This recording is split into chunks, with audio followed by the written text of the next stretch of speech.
हमने इंपॉर्टेंट बात करनी है वो है डॉक्टर आसिम का बयान। डॉक्टर आसिम इमरान खान के ज़ाती मौलिज हैं। शौकत खानम हॉस्पिटल में एक बड़े ही सीनियर और मोतबर डॉक्टर हैं और पिछली कई दहाइयों से आप बेशक कह लें वो इमरान खान साहब के जितने भी मेडिकल से रिलेटेड मामलात हैं उनको वही देखते हैं, मीन वो उनके ज़ाती मौलिज हैं। उन्होंने अब एक वीडियो मैसेज जारी किया है जिसमें उन्होंने कहा है कि जो हमें बताया जा रहा है, मीन जो बीमारी इमरान खान साहब की आंख को बताई जा रही है, जो प्रॉब्लम बताई जा रही है, उसकी तशखीस और उसके ट्रीटमेंट का जो स्पेशलिस्ट डॉक्टर होता है या जिसे होना चाहिए, जिसकी ट्रेनिंग वो हो, जिसके पास वो एजुकेशन हो, वैसा डॉक्टर पिम्स हॉस्पिटल में मौजूद ही नहीं है। तो जब डॉक्टर मौजूद ही नहीं है तो फिर उसका ट्रीटमेंट कैसे हो सकता है? ये उन्होंने पहला सवाल उठाया।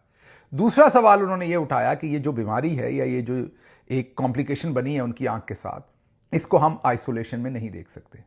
इसके पीछे और मुहर्रकात होंगे या हो सकते हैं, मतलब कोई और बीमारी हो सकती है और उसकी वजह से ये सिचुएशन डेवलप हो सकती है। वो कहते हैं कि वो जो पीछे असल सूरत हाल है उसका ट्रीट किया जाना बहुत ज़्यादा ज़रूरी है और वो सूरत हाल कोई ख़तरनाक भी ज़ाहिर हो सकती है।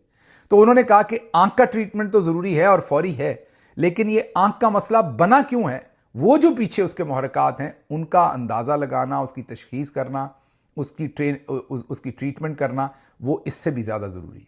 और वो कहते हैं कि ये सब कुछ किसी एक्सपर्ट स्पेशलिस्ट डॉक्टर जिनकी वाकई ये ट्रेनिंग हो आंख के मामले में भी और दूसरे मामलात में भी, वो हॉस्पिटल के अंदर वो ट्रीटमेंट और उनका ज़ाहिर एग्जामिनेशन हो, फिर ट्रीटमेंट हो और उनको जो मुनासिब हेल्थ केयर की ज़रूरत है वो उनको मिले।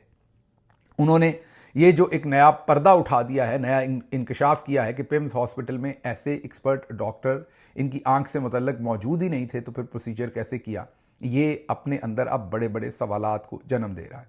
दूसरी तरफ